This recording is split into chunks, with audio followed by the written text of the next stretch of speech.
Нека да поговорим за мазнините. Правят ли ни дебели или пък не? Остани с мен до края на клипа.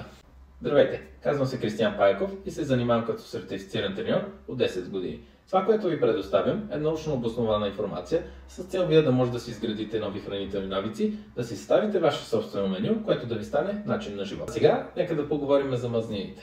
Мазнините са един от трите есенциални макронутриента, който е изключително важен за цялостното общо здраве на нашето тяло. Някои от по-основните функции на мазнините е, че те поддържат здравето на клетките, на кожата, имунната система, както и доброто здраве на нашия мозък. Мазнините също така участват в поддържането на нашия метаболизъм, в усвояването на хранителни вещества, в абсорбирането на масно разтворими витамини А, Д, Е и К, както и за секрецията на редица хормони. Освен това, мазнините са добър източник на енергия за нашето тяло.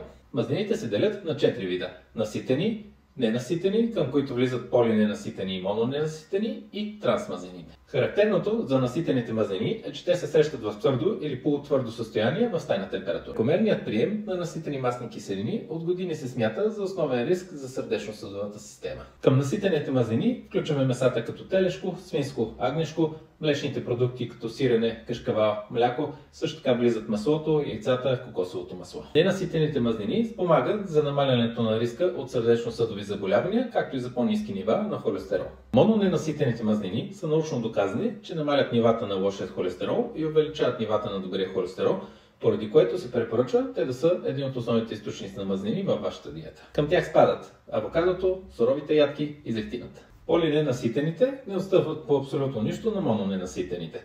Те са познати още като незаменими есенциални киселини и към тях влизат омега-3 и омега-6. Те са изключително важни за организма, защото допринасят за правилното функциониране на сърцето, за разширяването на кръвоносните съдове, за премахването на кръвосъсирвания и също така намалят кръвното налягане. Този тип мазнини тялото не може да си ги произведе самостоятелно, затова е желателно да си ги набавяме с храната. Като към омега-6 влизат семената, ядките и растителните масла, а към омега-3 влизат ядките и по-мазните риби. Трансмазнините са възможно най-лошият избор от 4 вида мазнини.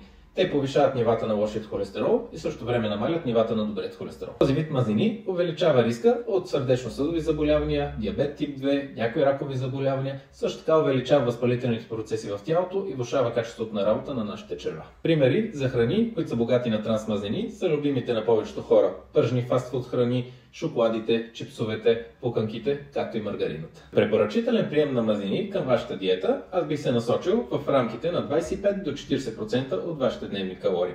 Като за мъжете няма проблем да слезат до по-ниската граница, но за жените препоръчвам да се стремят да стоят към по-високата граница, поради факта, че те толерират много по-добре мазнините от нас мъжете. За да се придържате към здравословно меню, изключете всички трансмазнини. Наситените мазнини може да ги държите в рамките на 20 до 30% и останете 70 до 80% да идват от ненаситени масни киселини. За още полезна информация, знаете къде да ме последвате.